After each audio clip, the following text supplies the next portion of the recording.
did Corey see her man get his bet smacked? That was the most recent one. Yeah. Oh. The tube thing, where he had to take his phone out of his pocket.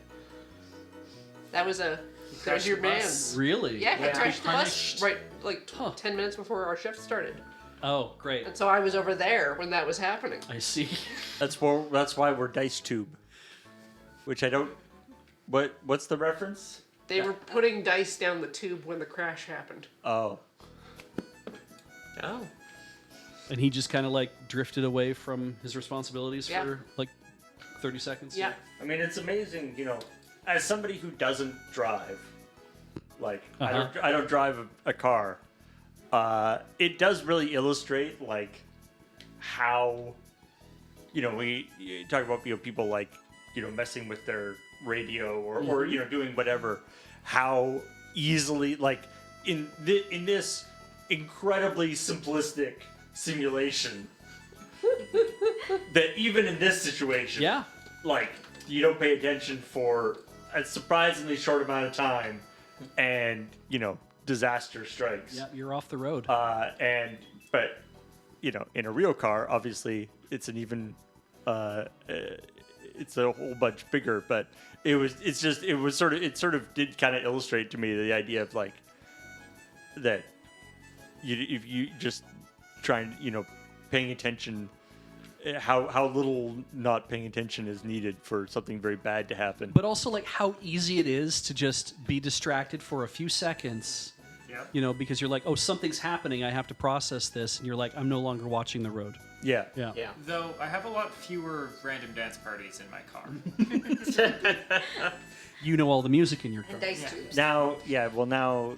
tubes. Thanks to the recent anti-random dance party laws that have been brought into effect. I mean, I used to fall asleep when I drove on the highway, like decades ago, when I was in my 20s. When I would assume that I would be the most awake of my life. Yeah. You That- like that time on the Coca-Cola? Did I drift off on the Coca-Cola? That I don't even remember it. I must have fallen asleep. We're still alive, right? Yeah, we're still alive. Doing Highway 2, which is basically this road. Doing Highway 2, had my friend in the car with me, and I was driving along. It was a nice hot day, and no AC, and we're just kind of driving, and I'm like, yep, it's just this, and you keep going, and I was still at like 110. I wasn't even speeding. That was the thing. We were just doing the speed. Well, there's your problem. Yes, You need exactly. to go fast enough. It's exciting. And he started yelling at me. He's like, hit the brake, hit the brake, hit the brake, because crossing the highway was a piece of farm equipment Right. that I was going to lose that battle with. Oh, yeah. And so I slowed down like a lot real fast, and that woke me up for the rest of the trip. And I was like, yeah, this is no good. I guess I'm not good on the highway. Right. And maybe I need to avoid doing that from now on. But then we started doing an awful lot of highway trips. Yeah. In And they don't university. have rumble strips here. No. No. I'm Oh, a really? driving instructor, and we actively cover the topic of highway hypnotization, where enough of your attention is required that you can't drift off, but not enough of your active attention is engaged. So it's recommended that you have food, snacks, a co-pilot to talk to. I He was hate sitting teaching right teenagers there. to drive. And this is why level you 2 not hear that autonomous dum-dum? systems are bad. Good friend of mine.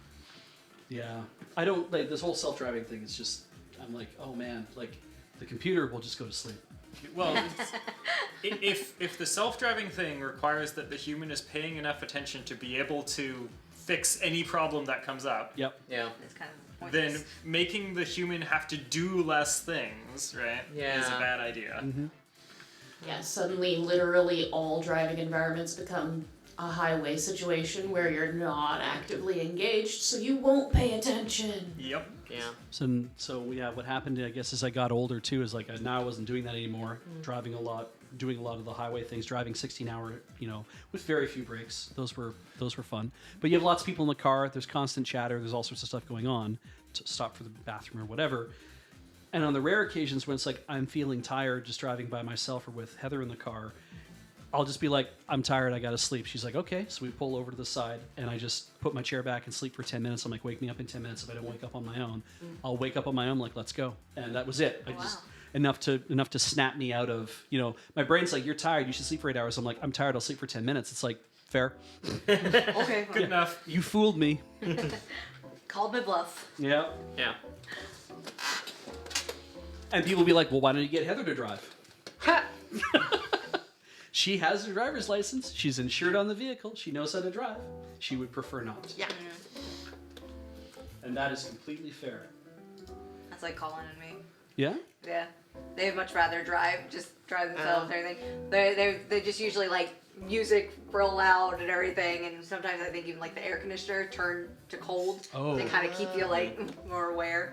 But yeah, I mean, I usually try to, if I'm there, try to help too. But yeah, I've like offered like, do you want to switch? And they're like, no, we're just. So you're willing to? Yeah, I'm willing to. I just don't really like driving, but Yeah. I will do it if necessary. But they never really take me up on it. Whereas Heather's more like, she will drive it, I believe, if it's like an emergency. Let's like, we do need to get somewhere. I'm too tired to drive. I'm sure she would take over. But she would probably be more likely to say, I would really just prefer we pull over and sleep somewhere for the night instead. So, yeah. Yeah, no, my partner and I am like, I enjoy driving. I like driving, and my partner's more like, how about you? Especially if we're doing like longer drives or any kind of night driving. If it's just like zipping off to the grocery store and I ask like, hey, can you drive this one? I'm low on gas or whatever. Right. It's fine, but otherwise, I am much more the driver of the two of us. Yeah, same. I find driving very relaxing and chill. Like it's a nice place to be. Yeah. My partner, totally fine and good driver, but it gives her a fair bit of anxiety. Yeah. So instead, her watch yells at her to calm down when she's on the highway. Oh, yeah. Oh. Fair enough.